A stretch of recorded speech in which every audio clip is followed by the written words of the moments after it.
Assalamualaikum warahmatullahi wabarakatuh. Perkenalkan, nama saya Salsabila Furqani Zalma dengan nomor induk mahasiswa 1910852032 dengan dosen pembimbing Dr. Firdaus Setiaka, SIP MSI, akan mempresentasikan seminar hasil dari penelitian saya yang berjudul Paradoks Akibat Overtourism dalam Industri Pariwisata dengan Studi Kasus Italia tahun 2019 hingga 2023. Baik, langsung saja. Penelitian ini dilatar belakangi oleh fenomena overtourism yang merupakan sebuah fenomena yang saat ini dihadapi oleh Italia sebagai salah satu destinasi paling populer di dunia. Fenomena ini pada dasarnya memberikan dua dampak. Yang pertama yaitu dampak positif berupa kontribusi yang signifikan terhadap perekonomian negara, pembangunan infrastruktur, serta pelestarian dan promosi budaya. Kemudian dampak negatif dari penelitian ini yaitu berupa protes yang dilakukan oleh penduduk dan wisatawan terhadap pariwisata yang pada penelitian ini dapat dicontohkan melalui protes yang dilakukan oleh penduduk Venesia pada tahun 2019 terkait dengan masuknya kapal-kapal berukuran besar di perairan kota ini. Kemudian ekspansi akomodasi rental jangka pendek Airbnb yang saat ini sedang marak berkembang di kota-kota populer di Italia. Kemudian tekanan yang berat pada infrastruktur seperti transportasi umum hingga layanan-layanan yang pada dasarnya ditujukan untuk penduduk lokal. Kemudian juga terkait dengan ancaman UNESCO untuk memasukkan Venesia sebagai situs warisan dunia yang dalam bahaya. Oleh karena itu, rumusan masalah dari penelitian ini yaitu terkait dengan dampak negatif overtourism. Penelitian ini akan mengidentifikasi paradoks-paradoks pariwisata yang muncul akibat kondisi tersebut. Kemudian, pertanyaan penelitian yaitu apa saja paradoks pariwisata yang diakibatkan oleh overtourism yang terjadi dalam industri pariwisata Italia. Selanjutnya yaitu tujuan penelitian berupa mengidentifikasi paradoks pariwisata yang muncul akibat overtourism dalam industri pariwisata Italia tahun 2019 hingga 2023. Manfaat penelitian dari penelitian ini terdiri dari dua. Yang pertama yaitu secara akademik. Penelitian ini diharapkan dapat memberikan kontribusi pengetahuan terhadap paradoks pariwisata yang diakibatkan oleh overtourism dalam industri pariwisata Italia. Dan penelitian ini juga dapat dijadikan sebagai referensi dalam pengembangan studi hubungan internasional. Kemudian secara praktik, penelitian ini diharapkan dapat berguna bagi pemerintah Italia dan pemangku kepentingan di industri ini sebagai bahan pertimbangan dan evaluasi terkait sikap dan kebijakan terhadap overtourism di masa yang akan datang. Kemudian studi pustaka dari penelitian ini saya menggunakan 5 jurnal di mana jurnal tersebut dapat dilihat pada layar. Kemudian kerangka pemikiran dari penelitian ini dilatar belakangi oleh pariwisata yang pada dasarnya merupakan aktivitas perpindahan yang dilakukan oleh seseorang atau beberapa orang dengan tujuan yang beragam. Salah satunya yaitu untuk tujuan rekreasi atau bersenang-senang. Nah, pada dasarnya pariwisata ini ketika dikelola dengan baik maka akan menjadi pariwisata yang berkelanjutan atau sustainable tourism, di mana sustainable tourism ini berarti memenuhi tanggung jawab kepada lingkungan dan juga sosial. Namun ketika pariwisata tidak dikelola dengan baik maka akan dapat menjadi fenomena overtourism. Overtourism sendiri pada dasarnya tidak hanya terbatas pada jumlah kenaikan jumlah wisatawan, namun juga terkait dengan ketidakseimbangan permintaan dan penawaran, inefisiensi manajemen, kemudian juga terkait dengan daya dukung dan kapasitas dari destinasi wisata tersebut, di mana ketika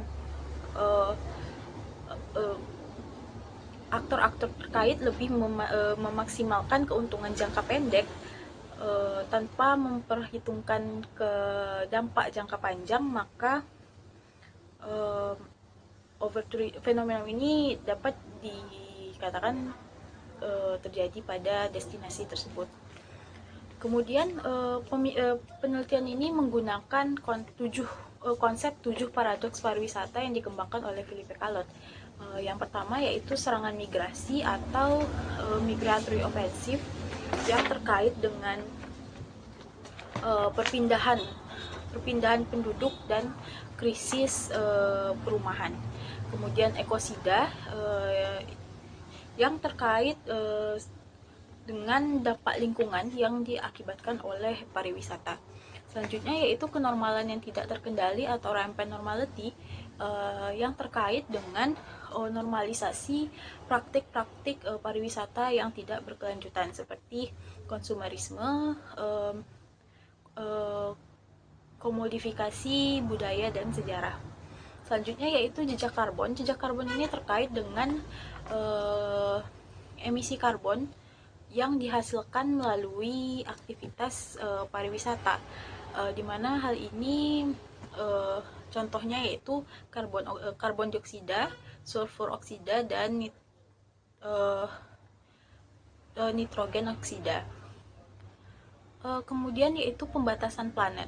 Pembatasan planet ini juga terkait dengan batas-batas yang dimiliki oleh bumi yang kemudian terlampaui oleh aktivitas yang dilakukan oleh manusia, salah satunya yaitu pariwisata. Pembatasan planet ini juga terkait dengan semakin sedikitnya ruang-ruang yang dapat dijelajahi oleh manusia akibat perilaku dari manusia itu sendiri.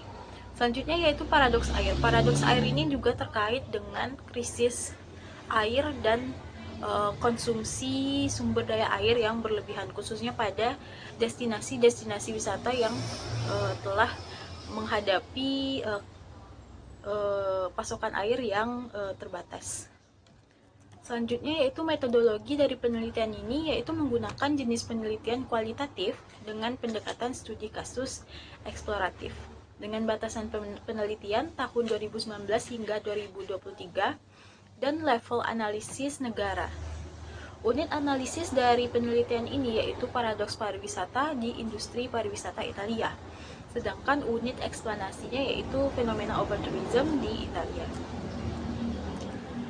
Teknik pengumpulan data dari penelitian ini berasal dari studi kepustakaan yang bersumber dari buku, artikel jurnal, website pemerintah, dan portal berita resmi.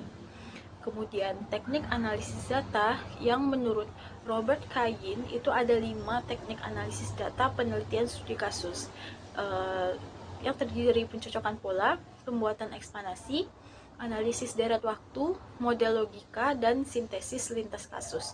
Nah, pada penelitian ini peneliti akan menggunakan model logika sebagai teknik analisis data penelitian. Kemudian sistematika penulisan.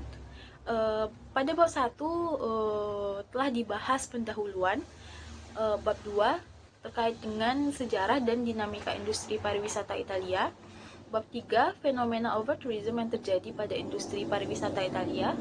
Bab 4 paradoks pariwisata dalam overtourism di Italia, serta bab 5 sebagai penutup. Selanjutnya yaitu bab 2 yang akan menjelaskan mengenai sejarah dan dinamika pariwisata Italia. Pada bab ini terbagi pada 3 era, yaitu era kuno, modern, dan kontemporer. Pada era kuno, khususnya pada era Kekaisaran Romawi, Italia berkembang sebagai pusat politik dan budaya yang mendorong munculnya bentuk awal dari pariwisata, ditandai dengan perjalanan untuk tujuan hiburan, religi, pendidikan, dan budaya. Hal ini juga difasilitasi melalui warisan arsitektur, sistem jalan raya, rute maritim, serta festival-festival publik yang menarik pengunjung dari seluruh wilayah kekaisaran. Selanjutnya pada era modern itu pada era Risorgimento atau unifikasi Italia pada abad ke-19, penyatuan Italia dan pembangunan infrastruktur seperti jalur kereta serta jasa wisata oleh Thomas Cook mendorong tumbuhnya pariwisata massal dan menjadikan Roma sebagai pusat destinasi nasional. Kemudian pada Perang Dunia I dan II menyebabkan penurunan drastis jumlah wisatawan di Italia. Namun pasca perang, pemerintah mulai mengembangkan sektor pariwisata melalui pembentukan etnik dan promosi ziarah keagamaan yang mendorong pemulihan yang signifikan setelah tahun 1945. Kemudian pada era kontemporer, yakni dimulai pada pasca Perang Dunia Kedua, melalui bantuan Marshall Plan dan promosi pariwisata oleh ENIT, Italia berhasil memulihkan sektor pariwisata dengan membangun kembali infrastruktur, memperluas akses, dan memperkenalkan citra baru negara ini sebagai destinasi sun and sea yang inklusif dan modern. Kemudian pada tahun 1970-an hingga 1990-an, Italia menghadapi kemunduran, di mana hal ini diakibatkan oleh kalah saingnya Italia dengan destinasi-destinasi baru di wilayah Mediterania yang telah mendapatkan investasi yang besar, sehingga Italia dianggap cenderung lebih mahal dengan strategi promosi dan pembangunan yang kurang terarah. Kemudian pada tahun 1998 terjadi krisis ekonomi Asia, meskipun krisis ini tidak memberikan dampak yang sangat signifikan kepada Italia. Namun Italia masih terdampak sedikit. Namun pariwisata Italia masih dapat mengandalkan turis yang berasal dari domestik dan negara-negara sekitar di Eropa. Kemudian pada krisis finansial global terjadi penurunan wisatawan asing yang cukup signifikan. Meskipun begitu, Italia berhasil pulih dengan upaya promosi wisata domestik dan perjalanan dengan biaya yang murah. Kemudian pada tahun 2020 terjadi pandemi COVID-19 yang memaksa Italia untuk menutup seluruh jalur keluar dan masuk pariwisatanya, yang mengakibatkan penurunan wisatawan hingga 60%. Namun hal ini juga kembali pulih melalui wisata domestik dan penggunaan Green Pass untuk memasuki wilayah Italia. Kemudian pada bab 3 kita akan menjelaskan mengenai fenomena overtourism yang terjadi pada industri pariwisata Italia. Italia pada dasarnya menjadikan pariwisata sebagai pilar ekonomi utama dengan 3 negara penyumbang wisatawan terbanyak dan dengan pemulihan yang cepat, yaitu wisatawan yang berasal dari Jerman, Prancis, dan Swiss. Wisatawan yang berasal dari Amerika Serikat dan Inggris cenderung mengalami pemulihan yang cukup lambat akibat jarak yang cukup jauh. Kemudian 5 wilayah di Italia dengan kehadiran wisatawan tertinggi dari tahun 2019 hingga 2023 yaitu Veneto, Trentino Alto Adige, Toscana, Lombardi, dan Lazio. Pasca pandemi COVID-19 terdapat perubahan tren wisatawan seperti kemudian pasca pandemi COVID-19 terjadi perubahan tren wisatawan di Italia. Salah satu contohnya yaitu bergesernya minat wisatawan untuk memilih destinasi-destinasi pada wilayah perkotaan yang padat menjadi destinasi di wilayah pedesaan. Kemudian durasi tinggal wisatawan yang lebih lama serta preferensi transportasi yang meningkat. seperti penggunaan mobil, motor, dan bus. Selanjutnya yaitu penyebab overtourism di Italia. Ada beberapa penyebab yang mendorong terjadinya overtourism. Yang pertama yaitu jumlah wisatawan yang terus meningkat, perjalanan wisata yang semakin terjangkau, kelompok baru wisatawan seperti wisatawan yang berasal dari Asia Tenggara, India, dan Tiongkok. Kemudian pola pikir hasil jangka pendek, ketidakseimbangan kekuatan pemangku kepentingan atau stakeholder, serta akses yang lebih luas terhadap media dan informasi. Selanjutnya yaitu manifestasi overtourism di Italia. Yang pertama yaitu kepadatan pada wilayah perkotaan dan ketegangan infrastruktur. Pariwisata Italia terkonsentrasi hanya pada sejumlah kecil wilayah. Hal ini menyebabkan ketimpangan pada wilayah dengan wilayah-wilayah yang masih minim wisatawan seperti Molise, Calabria, dan Basilicata. Hal ini juga memberikan tekanan pada infrastruktur, pasar perumahan, dan lingkungan pada hotspot-hotspot di kota-kota yang populer. Salah satu contohnya yaitu kepadatan yang terjadi di Piazza San Marco dan Rialto Bridge di Venesia, tekanan pada transportasi umum, tren kereta golf wisata, dan krisis sampah di Roma, serta kemacetan pejalan kaki dan kepadatan yang terjadi di Duomo dan Galeri Uffizi di Florence. Selanjutnya yaitu krisis perumahan dan akomodasi rental jangka pendek.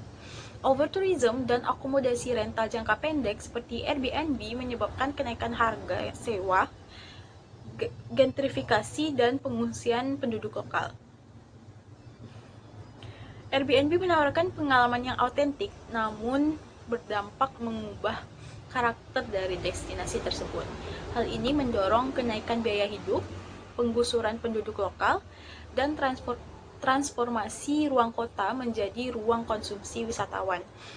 Hal ini dapat terlihat pada kota-kota dengan konsentrasi Airbnb yang tinggi, seperti pada Venesia, Roma, dan Florence. Manifestasi selanjutnya yaitu berupa degradasi lingkungan dan budaya, di mana pariwisata bersifat dua arah, yaitu dapat memajukan atau bahkan merusak lingkungan.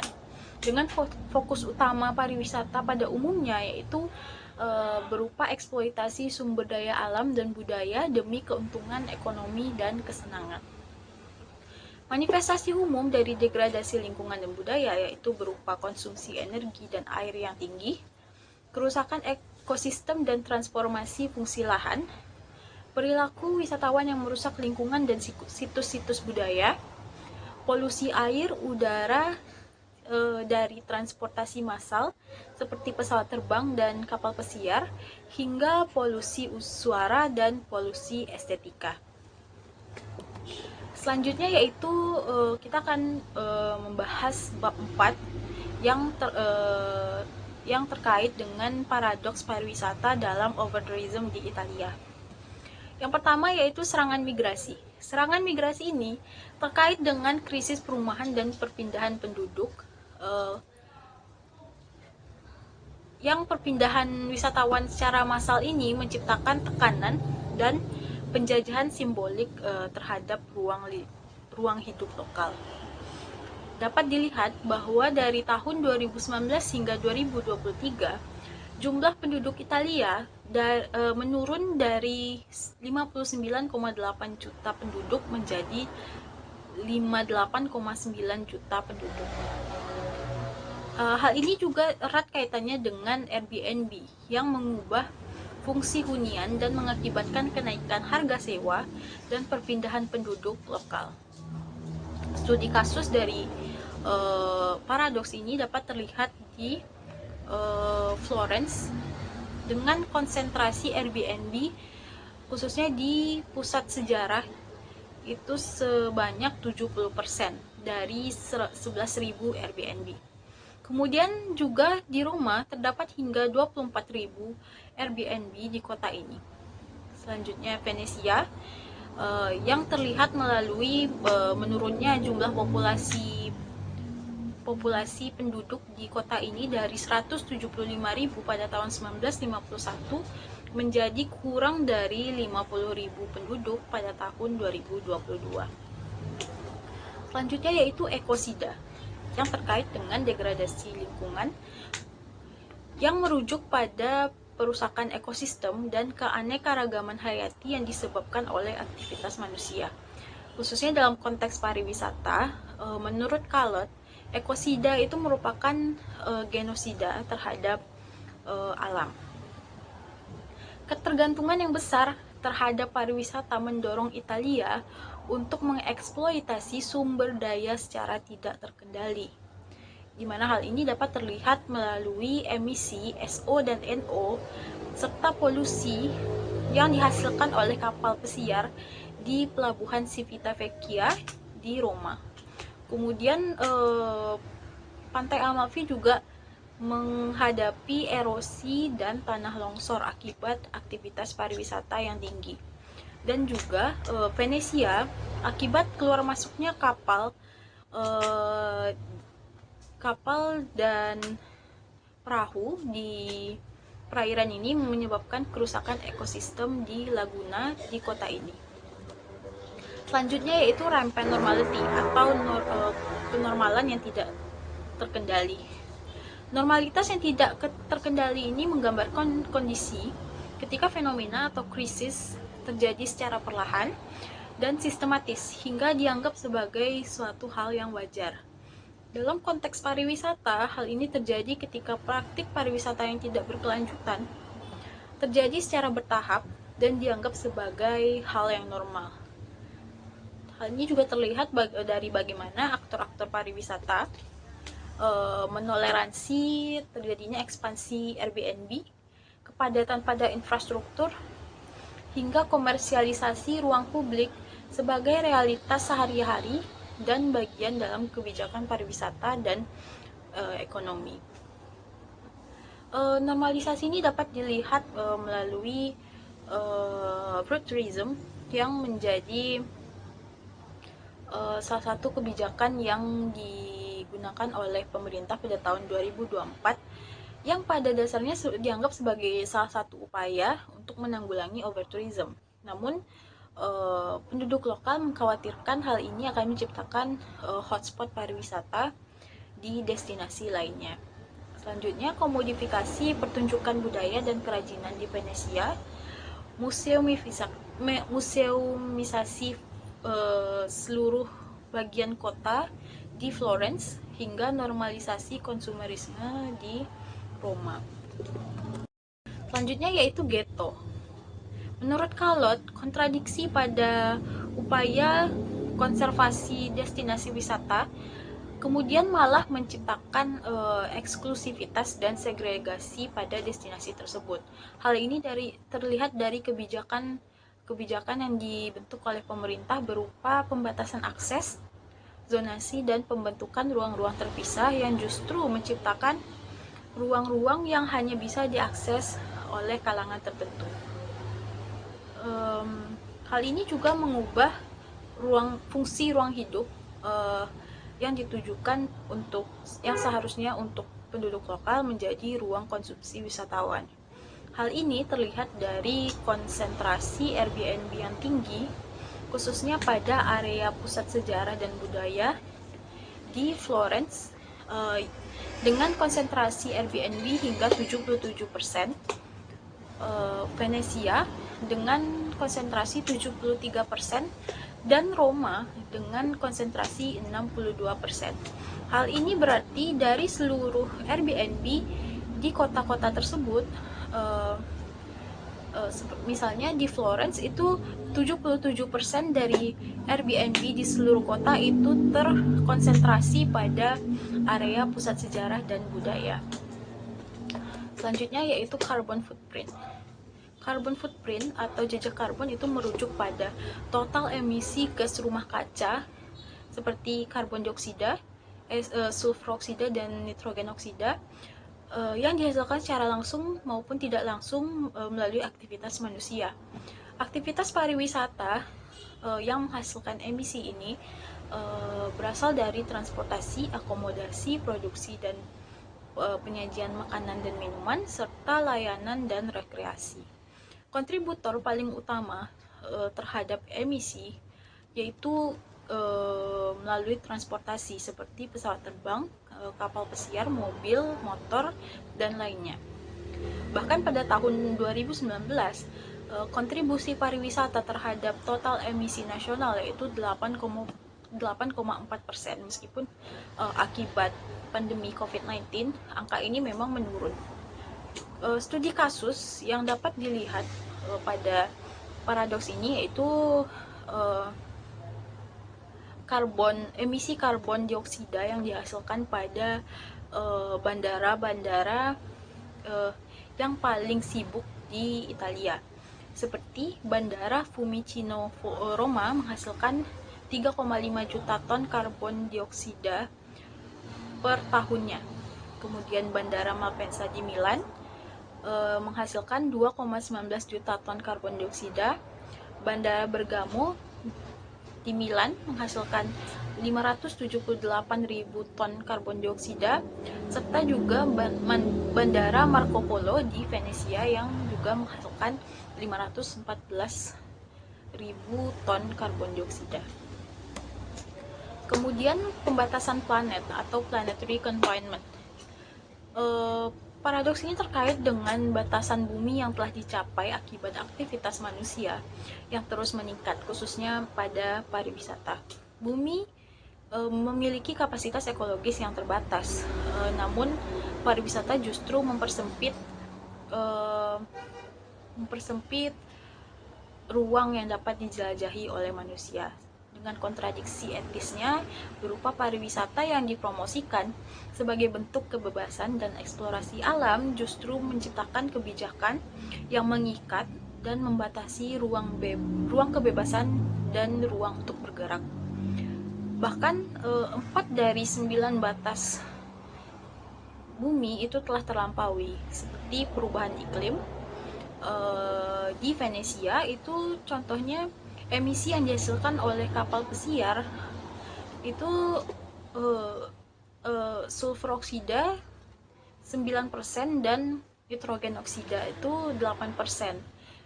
Venesia juga menghadapi kenaikan permukaan laut dan menurunnya permukaan tanah. Selanjutnya yaitu integritas biosfer yang terdiri dari keanekaragaman hayati dan fungsional. Kemudian yaitu transformasi lahan yang terjadi di Amalfi dan Florence. Dan yang terakhir yaitu aliran biogeokimia seperti eutrofikasi di delta Sungai Po, meningkatnya mikroalga di perairan Venesia, serta meningkatnya kadar mikroplastik di Danau Chiusi di Italia Tengah. Selanjutnya yaitu paradoks air. Paradoks air ini terkait dengan kontradiksi antara tingginya permintaan air dengan persediaannya yang terbatas. Air ini menjadi elemen yang sangat penting dalam pariwisata. Namun akibat aktivitas dari industri ini, justru keberlangsungan dan keberlanjutan dari air justru malah terancam. Aktivitas pariwisata yang menggunakan air dalam kapasitas yang tinggi yaitu kolam berenang, penggunaan air di kamar mandi, lapangan golf, spa, dan lainnya. Namun juga keterbatasan sumber daya air ini tidak disadari oleh wisatawan, di mana Italia sendiri berada pada peringkat ketiga tertinggi pada ketersediaan air di Uni Eropa. Namun Italia sendiri juga menjadi negara dengan konsumsi air harian yang paling tinggi dengan total 22 liter per kapita, dengan rata-rata Uni Eropa itu pada umumnya 123 liter per kapita. Italia juga menghadapi kebocoran pada pasokan airnya dengan rata-rata kebocoran ini 157 liter per penduduk per hari yang terbuang. Hal ini diakibatkan oleh kebocoran dan distribusi air yang tidak merata akibat pipa-pipa yang telah berabad-abad umurnya. Studi kasus dari paradoks ini dapat dilihat di Agrigento yang menghadapi kekeringan dan penjatahan air. Bahkan Agrigento harus menolak wisatawan khususnya pada musim kemarau akibat ketidakmampuan akomodasi dalam menyediakan sumber daya air untuk kebutuhan wisatawan. Kemudian Roma juga menghadapi masalah yang sama, yaitu kekeringan. Hal ini mengakibatkan banyak pipa-pipa dan banyak air mancur di Italia yang terpaksa harus mati akibat kekeringan ini. Kemudian Venesia juga menghadapi masalah sanitasi akibat sedikitnya jumlah kamar mandi yang tersedia di kota ini. Kemudian juga banjir tahunan serta konsumsi air yang tinggi akibat jumlah wisatawan yang tinggi. Berdasarkan penjelasan pada bab 4 tersebut dapat dilihat pada tabel 4.3 itu manifestasi paradoks pariwisata pada destinasi wisata di Italia yang terdampak overtourism. Terlihat di sini Venesia, Roma, dan Florence menjadi destinasi yang paling populer dan paling terdampak oleh overtourism. Seperti pada Venesia, terdapat ketujuh dari paradoks ini termanifestasi di Venesia, yang menunjukkan bahwa Venesia menjadi destinasi dengan dampak overtourism yang paling buruk. Selanjutnya Roma terdapat 6 dari 7 paradoks pariwisata yang termanifestasi di kota ini. Kemudian Florence yang dengan 4 dari 7 paradoks pariwisata termanifestasi.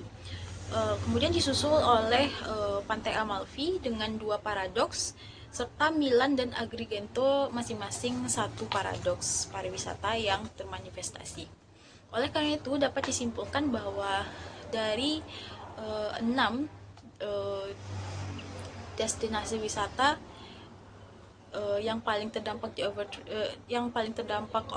overtourism di Italia itu yang paling menghadapi dampak negatif yang paling buruk itu terjadi di Venesia, Florence, dan Venesia, Roma, dan Florence. Selanjutnya yaitu bab 5 penutup. Dapat disimpulkan penelitian ini menyoroti bagaimana pertumbuhan pariwisata masif di Italia pada tahun 2019 hingga 2023 memicu fenomena overtourism dengan dampak yang kompleks dan multidimensi. Menggunakan pendekatan studi kasus dan kerangka 7 paradoks Philippe Calot, ditemukan bahwa terdapat kontradiksi etis antara kepentingan ekonomi dengan keberlanjutan sosial dan lingkungan. Paradoks seperti serangan migrasi, ghetto, dan kenormalan yang tidak terkendali mencerminkan transformasi ruang kota, gentrifikasi, dan keterasingan warga lokal. Sementara ekosida, jejak karbon, paradoks air, dan pembatasan planet itu menunjukkan eksploitasi alam yang memicu degradasi lingkungan permanen yang tidak dapat dikembalikan seperti semula. Dampak ini tidak hanya terjadi pada kota besar seperti Venesia, Roma, dan Florence, namun juga pada wilayah lain seperti Pantai Amalfi, Agrigento, dan Milan. Hal ini juga menegaskan bahwa overtourism bukan sekedar jumlah wisatawan yang meningkat saja, namun juga terkait dengan ketimpangan struktural dan konflik kepentingan. Kesimpulannya, ketujuh paradoks ini saling terkait dan membentuk jaringan kontradiksi. Diperlukan kebijakan pariwisata yang berkeadilan dan berkelanjutan serta yang ditujukan pada akar masalah, bukan hanya pada gejala-gejala dari overtourism tersebut. Saran dari penelitian ini untuk penelitian selanjutnya yaitu disarankan untuk mengeksplorasi dimensi kebijakan publik dalam menangani overtourism, termasuk melalui efektivitas regulasi dan peran pemangku kepentingan lokal. Selain itu, pendekatan kualitatif mendalam seperti wawancara dengan pembuat kebijakan, pelaku industri, dan komunitas lokal dapat digunakan untuk memahami dinamika sosial dan politik di balik tiap paradoks overtourism. Mungkin itu saja penjelasan saya terkait penelitian ini. Mohon maaf untuk segala kesalahan ucapan dan tulisan. Terima kasih. Assalamualaikum warahmatullahi wabarakatuh.